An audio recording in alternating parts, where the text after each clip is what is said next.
नमस्कार दोस्तों, चलिए जानते हैं हरियाणा की 50 फटाफट बड़ी खबरों को सिर्फ 10 मिनट में। लेकिन उससे पहले यह वीडियो आप किस जगह से देख रहे हैं हमें कमेंट में जरूर बताएं। फरीदाबाद के लोगों को जल्द गंगा जल मिलने की तैयारी है। इसके लिए नोएडा से करीब 55 किलोमीटर लंबी पाइपलाइन बिछाने की योजना बनाई जा रही है। परियोजना पूरी होने के बाद पीने के पानी की समस्या काफी हद तक दूर होगी। सरकार का कहना है कि तकनीकी सर्वे और डीपीआर पर काम शुरू हो चुका है। गुरुग्राम में मेट्रो विस्तार को लेकर बड़ा अपडेट आया है। 2 नए रूट पर मेट्रो चलाने के लिए 6 महीने में डीपीआर तैयार की जाएगी। इस परियोजना से 30 किलोमीटर से ज्यादा इलाके को फायदा होगा, ट्रैफिक जाम कम होगा और रोजाना यात्रा करने वाले लोगों को बड़ी राहत मिलने की उम्मीद है। हरियाणा के 25 लाख किसानों पर 60,000 करोड़ रुपए का कर्ज है। मुख्यमंत्री नायब सिंह सैनी ने विधानसभा में यह रिपोर्ट पेश की। सरकार ने बताया कि किसानों की आर्थिक स्थिति सुधारने के लिए योजनाएं चलाई जा रही हैं। विपक्ष ने बढ़ते कर्ज को आर्थिक नजर आ रही हैं, लेकर सरकार पर सवाल खड़े किए हैं। गुरुग्राम में बढ़ते वायु प्रदूषण को देखते हुए बच्चों की सुरक्षा के लिए ऑनलाइन कक्षाएं शुरू की गई हैं। AQI गंभीर स्तर पर पहुंचने के बाद यह फैसला लिया गया। अभिभावकों ने राहत की सांस ली है। प्रशासन का कहना है कि हालात सामान्य होने तक यह परमान से व्यवस्था जारी रहेगी। मिशन बुनियाद परीक्षा को लेकर गुरुग्राम ब्लॉक से सबसे ज्यादा पंजीकरण हुआ है। 26 दिसंबर को परीक्षा आयोजित की जाएगी। शिक्षा विभाग के अनुसार इस योजना का मकसद कमजोर छात्रों की पढ़ाई मजबूत करना है। परीक्षा की तैयारियां पूरी कर ली गई हैं और केंद्रों पर निगरानी रहेगी। नूंह जिले की कोटला और आकेड़ा झीलों में प्रवासी पक्षियों की सुरक्षा के लिए अभियान तेज कर दिया गया है। वन विभाग निगरानी बढ़ा रहा है। अवैध शिकार रोकने पर खास ध्यान दिया जा रहा है। अधिकारियों का कहना है कि पक्षियों को सुरक्षित माहौल देना प्राथमिकता है। फरीदाबाद के एक होटल में महिला शूटर के साथ रेप का सनसनीखेज मामला सामने आया है। पीड़िता को पार्टी के बहाने होटल बुलाया गया था। पुलिस ने 3 आरोपियों को गिरफ्तार कर लिया है। मामले की जांच जारी है और पुलिस का कहना है कि दोषियों को सख्त सजा दिलाई जाएगी। नोएडा में पेट्रोल डालकर प्रेमिका को जलाने वाले आरोपी को अदालत ने 10 साल के कठोर कारावास की सजा सुनाई है। कोर्ट ने अपराध को बेहद गंभीर और अमानवीय बताया। फैसले के बाद पीड़िता के परिवार ने न्याय मिलने की बात कही। यह मामला समाज को झकझोरने वाला माना गया। गुरुग्राम में ओम स्वीट्स दुकान पर गोली चलाने के मामले में 2 दोषियों को 10 साल की कैद की सजा सुनाई गई है। अदालत ने कहा कि इस तरह की घटनाएं कानून व्यवस्था के लिए खतरा है। पुलिस ने मामले में मजबूत सबूत पेश किए थे, जिसके आधार पर सजा सुनाई गई। फरीदाबाद में फर्म संचालक समेत 5 लोगों से लाखों रुपए की ठगी का मामला सामने आया है। पीड़ितों ने पुलिस में शिकायत दर्ज कराई है। आरोप है कि निवेश का झांसा देकर पैसे हड़प लिए गए। पुलिस ने जांच शुरू कर दी है और आरोपियों की तलाश जारी है। फरीदाबाद में कक्षा 9वीं के 2 छात्रों की पिटाई के आरोप में एक सरकारी शिक्षक को गिरफ्तार किया गया है। छात्रों के परिजनों ने शिकायत दर्ज कराई थी। मामले के सामने आने के बाद शिक्षा विभाग ने सख्त रुख अपनाया है और जांच के आदेश दिए गए हैं। विवाह के पवित्र बंधन में 4 नेत्रहीन जोड़े बंधे हैं। इस सामूहिक विवाह समारोह में सामाजिक संगठनों ने सहयोग किया। आयोजन का मकसद दिव्यांगों को सम्मान और समर्थन देना था। परिजनों और समाज के लोगों ने इस पहल की सराहना की और जोड़ों को आशीर्वाद दिया। फरीदाबाद के डॉ. PP मित्तल को ऊर्जा ऑडिटर पुरस्कार से सम्मानित किया गया है। ऊर्जा संरक्षण के क्षेत्र में उनके योगदान को देखते हुए यह सम्मान दिया गया। डॉ. मित्तल ने कहा कि ऊर्जा बचत आज की बड़ी जरूरत है और इसके लिए जागरूकता बढ़ानी होगी। दिल्ली में नो पुक नो फ्यूल अभियान के तहत एक दिन में 31,197 पुक प्रमाण पत्र जारी किए गए। पेट्रोल पंपों पर लंबी कतारें लगी रहीं। सरकार का कहना है कि इससे प्रदूषण कम होगा। वहीं लोगों ने समय और अव्यवस्था को लेकर नाराजगी जताई। दिल्ली में जहरीली हवा और कम विजिबिलिटी से लोग परेशान हैं। AQI 500 के करीब पहुंच गया है और येलो अलर्ट जारी किया गया है। सांस की दिक्कत और आंखों में जलन की शिकायतें बढ़ी हैं। प्रशासन ने लोगों को घर में रहने की सलाह दी है। बीजिंग में फिर से घनी धुंध लौट आई है। एयर क्वालिटी बेहद खराब स्तर पर पहुंच गई है और कोहरे के कारण विजिबिलिटी काफी कम हो गई है। प्रशासन ने स्वास्थ्य संबंधी एडवाइजरी जारी की है। प्रदूषण और ठंड के कारण हालात और बिगड़ने की आशंका है। सुप्रीम कोर्ट ने पीने के पानी से जुड़ी एक याचिका को झटके में खारिज कर दिया। कोर्ट ने कहा कि गरीबों को पानी नहीं मिल रहा और याचिकाकर्ता बिना ठोस आधार के मामला लाए हैं। न्यायालय ने इसे समय की बर्बादी बताया और सख्त टिप्पणी की। पंजाब में आम आदमी पार्टी की बड़ी जीत पर मुख्यमंत्री भगवंत मान ने बयान दिया है। उन्होंने इसे जनता के भरोसे की जीत बताया। मान ने कहा कि सरकार विकास और जनहित के मुद्दों पर काम जारी रखेगी। पार्टी कार्यकर्ताओं में जीत को लेकर उत्साह देखने को मिला। इलेक्ट्रॉनिक डिवाइस के साथ एक अभ्यर्थी को गिरफ्तार किया गया है। परीक्षा में नकल करने की कोशिश का आरोप है। जांच में डिवाइस से जुड़े अहम सबूत मिले हैं। प्रशासन ने कहा कि परीक्षा की पवित्रता बनाए रखने के लिए सख्त कार्रवाई जारी रहेगी। कांग्रेस ने मांग की है कि पंजाब जैसी रेत नीति हरियाणा में भी लागू की जाए। पार्टी का कहना है कि इससे अवैध खनन रुकेगा और राजस्व बढ़ेगा। कांग्रेस नेताओं ने सरकार पर आरोप लगाया कि मौजूदा नीति से माफिया को फायदा मिल रहा है। जीतन राम मांझी के विवादित बयान का वीडियो सोशल मीडिया पर वायरल हो रहा है। उन्होंने दावा किया कि एक उम्मीदवार को डीएम से बात कर जीत दिलाई गई। बयान के बाद राजनीतिक हलचल तेज हो गई है। विपक्ष ने इस पर चुनाव प्रक्रिया पर सवाल उठाए हैं। गुरुग्राम में घना कोहरा छाया हुआ है, जिससे जनजीवन अस्त व्यस्त हो गया है। मौसम विभाग ने 3 दिन का ऑरेंज अलर्ट जारी किया है। सड़क और हवाई यातायात प्रभावित हो रहा है। प्रशासन ने वाहन चालकों को सावधानी बरतने की सलाह दी है। हवा की गुणवत्ता में थोड़ा सुधार जरूर हुआ है, लेकिन धुंध ने परेशानी बढ़ा दी है। कई इलाकों में 0 विजिबिलिटी दर्ज की गई। सुबह के समय ट्रैफिक प्रभावित रहा। मौसम विभाग ने कहा है कि ठंड और नमी के कारण धुंध के हालात बने रहेंगे।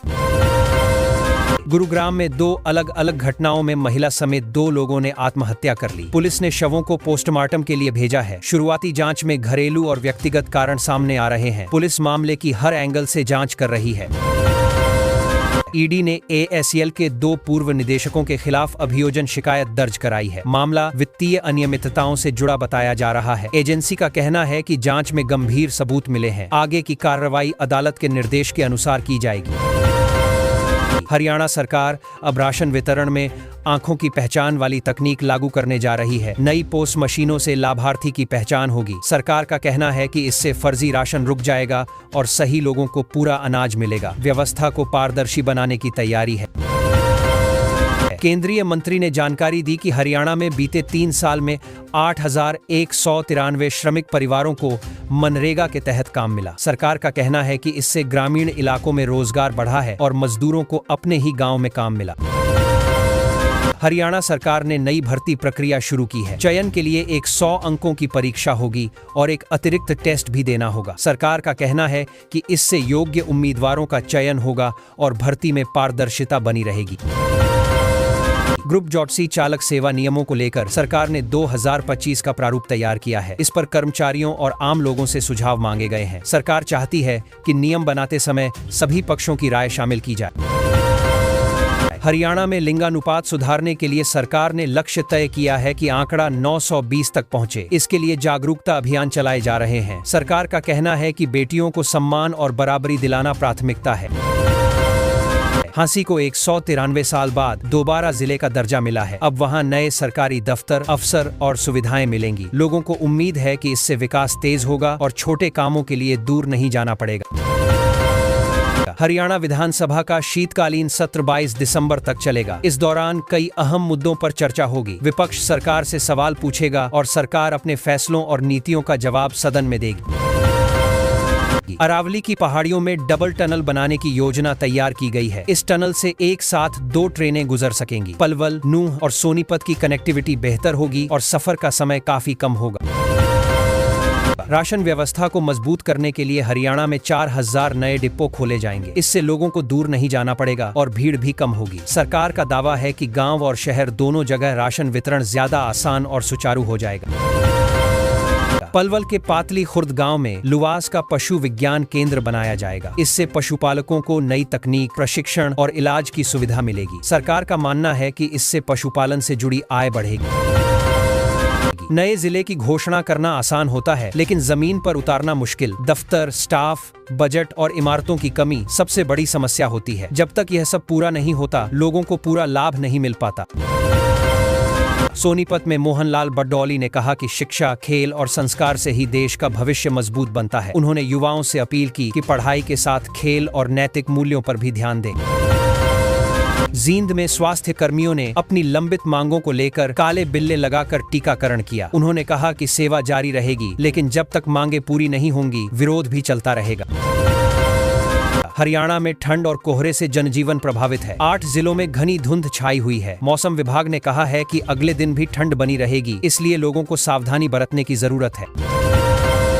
हरियाणा कांग्रेस ने पंचकूला में भाजपा मुख्यालय के बाहर प्रदर्शन किया। कांग्रेस का आरोप है कि सरकार जनहित के मुद्दों को नजरअंदाज कर रही है। प्रदर्शन के दौरान पुलिस तैनात रही और हालात काबू में रहे। कटड़ी लाड़ी ने ब्यूटी कॉन्टेस्ट जीतकर सबका ध्यान खींचा। मेले में उसकी लंबाई और कदकाठी चर्चा का विषय बनी रही। लोग बड़ी संख्या में उसे देखने और फोटो खिंचवाने पहुंचे। हरियाणा में पीएम सूर्य घर मुफ्त बिजली योजना को अब और जिलों तक फैलाने की तैयारी है। सरकार चाहती है कि ज्यादा लोग सोलर पैनल लगाएं ताकि बिजली का बिल कम हो और पर्यावरण को भी फायदा मिले। इसके लिए सब्सिडी और आसान प्रक्रिया पर जोर दिया जा रहा है। हरियाणा सरकार ने एक महत्वपूर्ण योजना के लिए आवेदन की आखिरी तारीख आगे बढ़ा दी है। जिन लोगों ने किसी कारण से फॉर्म नहीं भरा था, उन्हें अब मौका मिलेगा। सरकार का कहना है कि कोई भी पात्र व्यक्ति लाभ से वंचित न रह जाए। गुरुग्राम में जनवरी से सभी राशन डिपो पर नई पोस्ट मशीनों से राशन मिलेगा। इसके साथ सीसीटीवी कैमरे भी लगाए जाएंगे। इससे कालाबाजारी रुकेगी और लोगों को पूरा राशन मिलने में पारदर्शिता बनी रहेगी। हरियाणा सरकार बंद पड़े सरकारी स्कूलों को फिर से शुरू करने जा रही है। इन स्कूलों में दोबारा बच्चों की पढ़ाई शुरू होगी। सरकार का मानना है कि इससे शिक्षा व्यवस्था मजबूत होगी और बच्चों को दूर नहीं जाना पड़ेगा। हरियाणा सरकार ने तय किया है कि 6 साल से कम उम्र के बच्चों को पहली कक्षा में दाखिला नहीं मिलेगा। सरकार का कहना है कि इससे बच्चों पर पढ़ाई का मानसिक दबाव नहीं पड़ेगा और वे उम्र के हिसाब से सीख सकेंगे। हरियाणा बोर्ड ने 12वीं कक्षा की स्पेशल पार्शियल इम्प्रूवमेंट परीक्षा की डेट शीट जारी कर दी है। जो छात्र अपने अंकों से संतुष्ट नहीं हैं, वे तय तारीखों में परीक्षा देकर अपने नंबर सुधार सकते हैं। हरियाणा सरकार ने 2026 के लिए सरकारी कर्मचारियों की छुट्टियों की सूची जारी कर दी है। इसमें राष्ट्रीय, राज्य और अन्य अवकाश शामिल हैं। कर्मचारियों को अब पहले से अपनी योजनाएं बनाने में आसानी होगी। हरियाणा के स्कूलों में प्रार्थना व्यवस्था को लेकर बड़ा बदलाव किया गया है। शिक्षा विभाग ने आदेश जारी कर सभी स्कूलों में एक जैसी व्यवस्था लागू करने को कहा है ताकि किसी तरह का विवाद न हो। गुरुग्राम में वायु प्रदूषण बढ़ने के कारण बच्चों की सेहत को देखते हुए कुछ स्कूलों में ऑनलाइन कक्षाएं शुरू की गई हैं। प्रशासन का कहना है कि हालात सामान्य होने तक यह फैसला जारी रहेगा। हरियाणा का 23वां जिला हांसी बनने जा रहा है। सरकार ने इसकी प्रक्रिया शुरू कर दी है। स्थानीय लोगों को उम्मीद है कि जिला बनने से प्रशासनिक काम आसान होंगे और विकास को रफ्तार मिलेगी। गुरुग्राम के गांव बार गुर्जर में प्लास्टिक वेस्ट में अचानक आग लग गई। आग से काला धुआं पूरे इलाके में फैल गया। दमकल विभाग ने काफी मशक्कत के बाद आग पर काबू पाया। लोगों में डर का माहौल रहा। गुरुग्राम नगर निगम ने अतिक्रमण हटाने के लिए सख्त कार्रवाई की। सड़कों पर रखे अवैध सामान को जब्त किया गया। निगम का कहना है कि इससे ट्रैफिक जाम और पैदल चलने वालों की परेशानी कम होगी। गुरुग्राम की प्राइम लोकेशन में 2014 में फ्लैट खरीदने वाले लोगों को अब राहत मिलती दिख रही है। सालों से चाबी का इंतजार कर रहे खरीदारों को उम्मीद है कि अब उन्हें जल्द अपने घर मिलेंगे। गुरुग्राम में एम्बियंस मॉल के पास लेन बदलते समय तेज रफ्तार बाइक कैब से टकरा गई। हादसे का वीडियो सोशल मीडिया पर वायरल है। लोग इसे देखकर सड़क सुरक्षा को लेकर चिंता जता रहे हैं। सीएम फ्लाइंग ने छापा मारकर 3 गाड़ियों से 276 गैस सिलेंडर पकड़े हैं। आशंका है कि सिलेंडर अवैध रूप से ले जाए जा रहे थे। मामले की जांच की जा रही है और आगे कार्रवाई हो सकती है। सिरसा में किसानों ने अपनी मांगों को लेकर विधायकों को ज्ञापन सौंपा। किसानों का कहना है कि उनकी समस्याओं को लंबे समय से नजरअंदाज किया जा रहा है और जल्द समाधान होना चाहिए। किसान और मजदूर संगठनों ने कर्ज माफी और धान खरीद में घोटाले की जांच की मांग उठाई है। उनका कहना है कि किसानों को न पूरा भुगतान मिल रहा है, न ही सही जानकारी दी जा रही है। गुरुग्राम के एक गांव में नकाबपोश व्यक्ति ने घर के बाहर खड़े 2 वाहनों में आग लगा दी। घटना के बाद इलाके में दहशत फैल गई। पुलिस ने मामला दर्ज कर जांच शुरू कर दी है। ईडी ने अंसल ग्रुप के खिलाफ चार्जशीट दाखिल की है। आरोप है कि कंपनी ने गंदे पानी से पर्यावरण और लोगों को नुकसान पहुंचाया। एजेंसी का कहना है कि कंपनी ने इससे आर्थिक फायदा उठाया। खराब जूता बेचने के मामले में उपभोक्ता आयोग ने कंपनी पर 11,000 रुपये का जुर्माना लगाया है। आयोग ने कहा कि ग्राहक को गुणवत्तापूर्ण सामान देना कंपनी की जिम्मेदारी है। फर्जी दस्तावेजों के आधार पर पास कराए गए भवन के नक्शे को रद्द कर दिया गया है। नगर निगम ने साफ कहा है कि नियमों के खिलाफ काम करने वालों पर सख्त कार्रवाई होगी। धूप निकलने से लोगों को थोड़ी राहत जरूर मिली है, लेकिन हवा की गुणवत्ता अब भी खराब है। लोग सांस लेने में दिक्कत और आंखों में जलन की शिकायत कर रहे हैं। BS3 और BS4 वाहनों पर रोक के बावजूद शहर में जाम की स्थिति बनी हुई है। लोगों का कहना है कि सिर्फ पाबंदी नहीं, ट्रैफिक व्यवस्था सुधारना जरूरी है। सूबेदार कॉलोनी में सीवर लाइन डालने का काम शुरू हो गया है। स्थानीय लोगों को उम्मीद है कि इससे जल भराव और गंदगी की समस्या से छुटकारा मिलेगा। हरियाणा सरकार अब राशन वितरण में आंखों की पहचान वाली तकनीक लागू करने जा रही है। नई पोस मशीनों से लाभार्थी की पहचान होगी। सरकार का कहना है कि इससे फर्जी राशन रुक जाएगा और सही लोगों को पूरा अनाज मिलेगा। व्यवस्था को पारदर्शी बनाने की तैयारी है। केंद्रीय मंत्री ने जानकारी दी कि हरियाणा में बीते 3 साल में 8,193 श्रमिक परिवारों को मनरेगा के तहत काम मिला। सरकार का कहना है कि इससे ग्रामीण इलाकों में रोजगार बढ़ा है और मजदूरों को अपने ही गांव में काम मिला। हरियाणा सरकार ने नई भर्ती प्रक्रिया शुरू की है। चयन के लिए 100 अंकों की परीक्षा होगी और एक अतिरिक्त टेस्ट भी देना होगा। सरकार का कहना है कि इससे योग्य उम्मीदवारों का चयन होगा और भर्ती में पारदर्शिता बनी रहेगी। ग्रुप सी चालक सेवा नियमों को लेकर सरकार ने 2025 का प्रारूप तैयार किया है। इस पर कर्मचारियों और आम लोगों से सुझाव मांगे गए हैं। सरकार चाहती है कि नियम बनाते समय सभी पक्षों की राय शामिल की जाए। हरियाणा में लिंगानुपात सुधारने के लिए सरकार ने लक्ष्य तय किया है कि आंकड़ा 920 तक पहुंचे। इसके लिए जागरूकता अभियान चलाए जा रहे हैं। सरकार का कहना है कि बेटियों को सम्मान और बराबरी दिलाना प्राथमिकता है। हांसी को 193 साल बाद दोबारा जिले का दर्जा मिला है। अब वहां नए सरकारी दफ्तर, अफसर और सुविधाएं मिलेंगी। लोगों को उम्मीद है कि इससे विकास तेज होगा और छोटे कामों के लिए दूर नहीं जाना पड़ेगा। हरियाणा विधानसभा का शीतकालीन सत्र 22 दिसंबर तक चलेगा। इस दौरान कई अहम मुद्दों पर चर्चा होगी। विपक्ष सरकार से सवाल पूछेगा और सरकार अपने फैसलों और नीतियों का जवाब सदन में देगी। अरावली की पहाड़ियों में डबल टनल बनाने की योजना तैयार की गई है। इस टनल से एक साथ 2 ट्रेनें गुजर सकेंगी। पलवल, नूंह और सोनीपत की कनेक्टिविटी बेहतर होगी और सफर का समय काफी कम होगा। राशन व्यवस्था को मजबूत करने के लिए हरियाणा में 4000 नए डिपो खोले जाएंगे। इससे लोगों को दूर नहीं जाना पड़ेगा और भीड़ भी कम होगी। सरकार का दावा है कि गांव और शहर दोनों जगह राशन वितरण ज्यादा आसान और सुचारू हो जाएगा।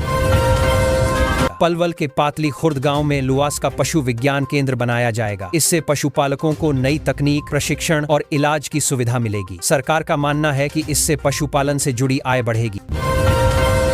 नए जिले की घोषणा करना आसान होता है, लेकिन जमीन पर उतारना मुश्किल। दफ्तर, स्टाफ, बजट और इमारतों की कमी सबसे बड़ी समस्या होती है। जब तक यह सब पूरा नहीं होता, लोगों को पूरा लाभ नहीं मिल पाता।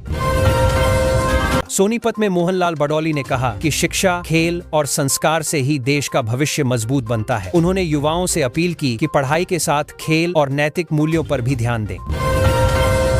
जींद में स्वास्थ्य कर्मियों ने अपनी लंबित मांगों को लेकर काले बिल्ले लगाकर टीकाकरण किया। उन्होंने कहा कि सेवा जारी रहेगी, लेकिन जब तक मांगे पूरी नहीं होंगी, विरोध भी चलता रहेगा।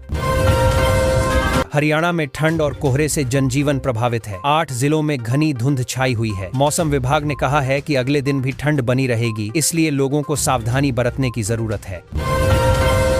हरियाणा कांग्रेस ने पंचकूला में भाजपा मुख्यालय के बाहर प्रदर्शन किया। कांग्रेस का आरोप है कि सरकार जनहित के मुद्दों को नजरअंदाज कर रही है। प्रदर्शन के दौरान पुलिस तैनात रही और हालात काबू में रहे। कटड़ी लाड़ी ने ब्यूटी कॉन्टेस्ट जीतकर सबका ध्यान खींचा। मेले में उसकी लंबाई और कद काठी चर्चा का विषय बनी रही। लोग बड़ी संख्या में उसे देखने और फोटो खिंचवाने पहुंचे। एक गठबंधन दल 300 सीटों पर चुनाव लड़कर सिर्फ 5 जीत पाया। इससे पार्टी में नाराजगी है। चर्चा है कि यह दल भाजपा से रिश्ता तोड़ सकता है। राजनीतिक हलचल तेज हो गई है।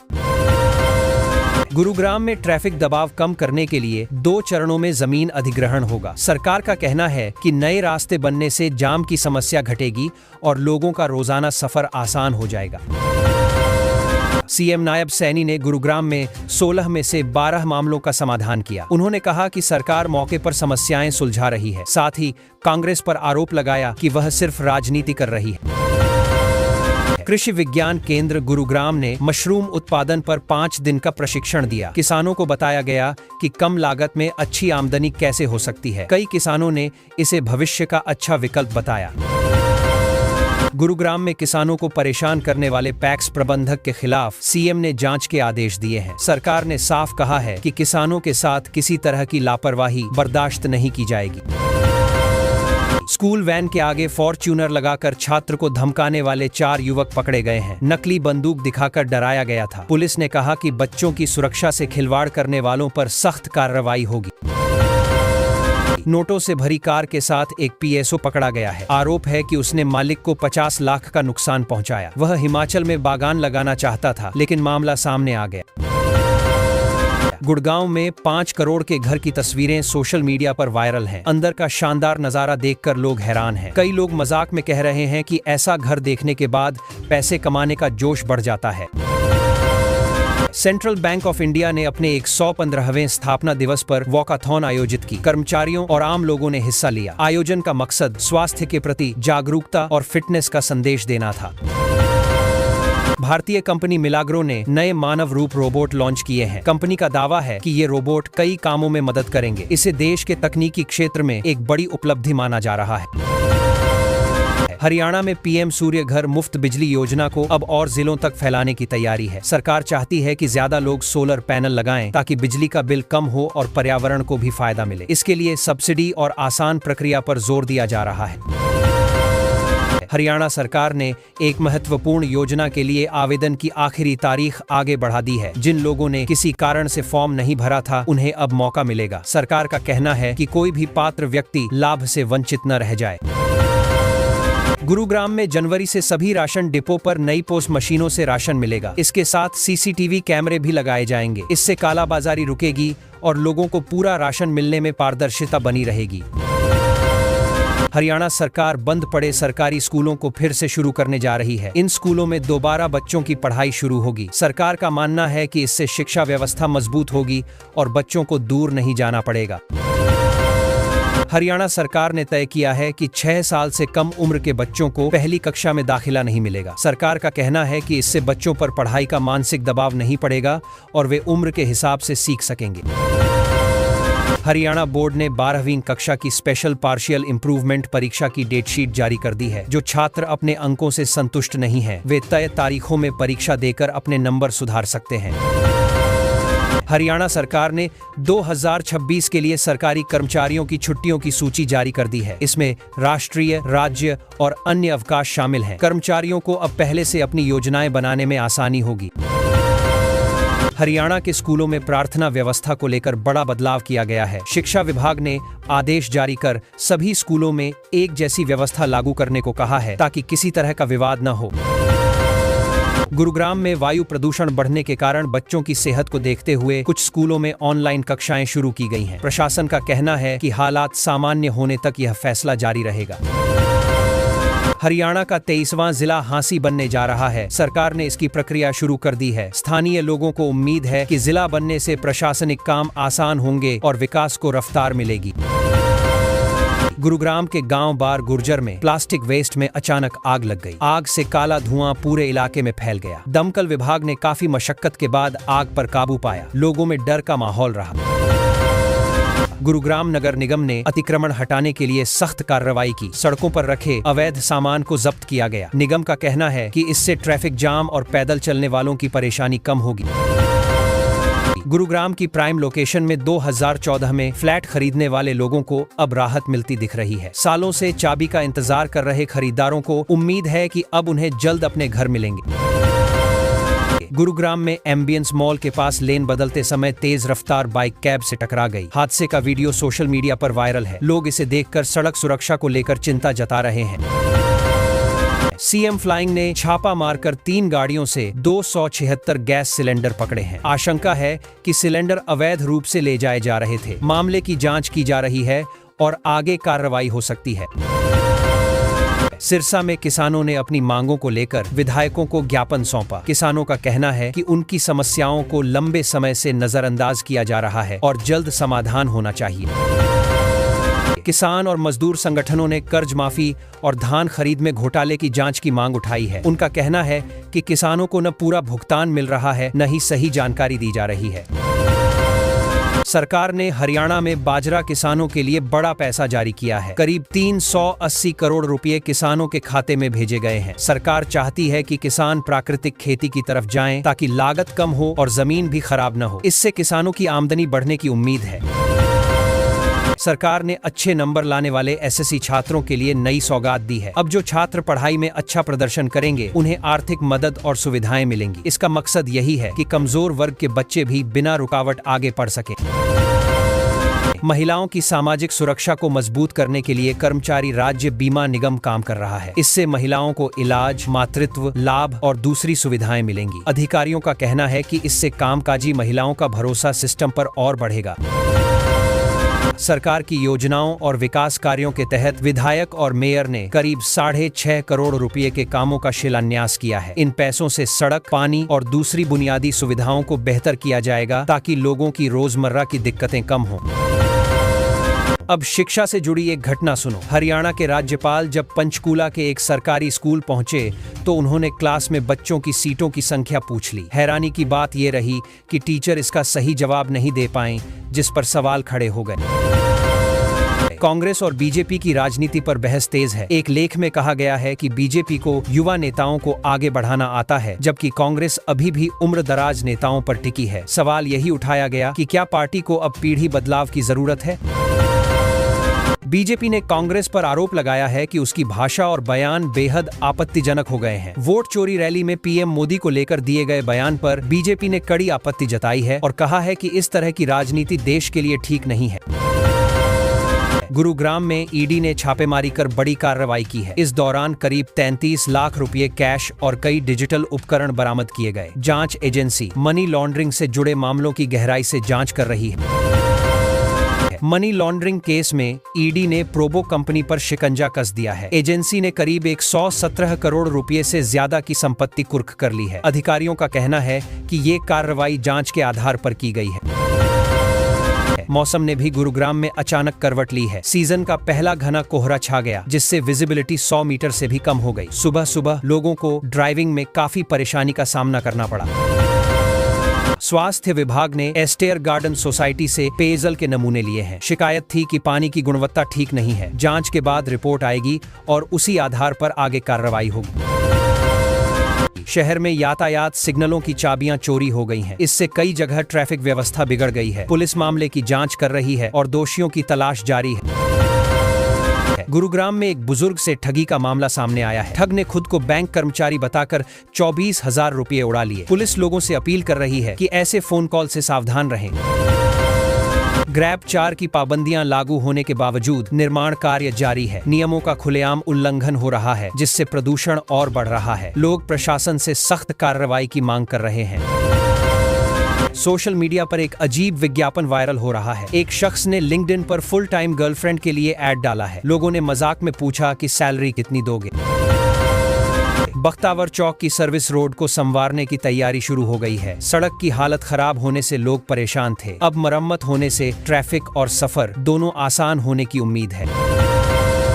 जूनियर स्टेट जूडो चैंपियनशिप के लिए गुरुग्राम टीम का चयन कर लिया गया है। खिलाड़ी काफी उत्साहित हैं और अच्छे प्रदर्शन की उम्मीद जताई जा रही है। सेक्टर 21 में 3 दिन से पानी की भारी किल्लत है। लोगों को टैंकर पर निर्भर रहना पड़ रहा है। प्रशासन का कहना है कि सप्लाई जल्द सामान्य कर दी जाएगी। खरगे की उम्र पर टिप्पणी करना एक नेता को भारी पड़ गया। ओडिशा के एक पूर्व विधायक ने उम्र को लेकर बयान दिया था, जिसके बाद पार्टी ने उन्हें बाहर का रास्ता दिखा दिया। पार्टी का कहना है कि इस तरह की बयानबाजी बर्दाश्त नहीं की जाएगी। राहुल गांधी ने चुनाव आयोग पर गंभीर सवाल खड़े किए हैं। उन्होंने कहा कि आयोग असत्य के साथ खड़ा नजर आ रहा है और कांग्रेस सच की लड़ाई लड़ रही है। राहुल का कहना है कि लोकतंत्र को बचाने के लिए ये लड़ाई जरूरी है। ये देख सके। दिल्ली गुरुग्राम एक्सप्रेसवे पर लोग परेशान हैं। आरोप है कि NHAI सिर्फ टोल वसूली पर ध्यान दे रहा है, जबकि सड़क पर लाइट और दूसरी सुविधाएं नहीं हैं। अंधेरे में सफर करना लोगों के लिए खतरा बन गया है। गुरुग्राम के जिला अस्पताल में हालात चिंताजनक हैं। 6 दिनों में 29 एंजियोप्लास्टी हुई हैं और 22 मरीजों को हार्ट अटैक आया। डॉक्टरों का कहना है कि बदलती जीवन शैली और ठंड इसकी बड़ी वजह हो सकती है। पहले ही घने कोहरे ने कहर बरपा दिया। NCR के अलग अलग इलाकों में 26 वाहनों की टक्कर हो गई, जिसमें 43 लोग घायल हुए। ज्यादातर हादसे विजिबिलिटी कम होने की वजह से हुए हैं। गुरुग्राम में कुत्तों का आतंक बढ़ता जा रहा है। सिर्फ 2 महीनों में 2328 लोग डॉग बाइट का शिकार हो चुके हैं। लोग प्रशासन से मांग कर रहे हैं कि आवारा कुत्तों पर जल्द से जल्द ठोस कदम उठाए जाएं। खेड़की गांव में स्वच्छता और प्लास्टिक मुक्त अभियान चलाया गया। गांव वालों ने मिलकर साफ सफाई की और लोगों को प्लास्टिक का इस्तेमाल कम करने के लिए जागरूक किया। स्थानीय लोगों ने इस पहल की सराहना की है। सॉफ्टवेयर में खराबी की वजह से संपत्ति की खरीद फरोख्त अटक गई है। लोगों को रजिस्ट्री और दस्तावेजों में दिक्कत आ रही है।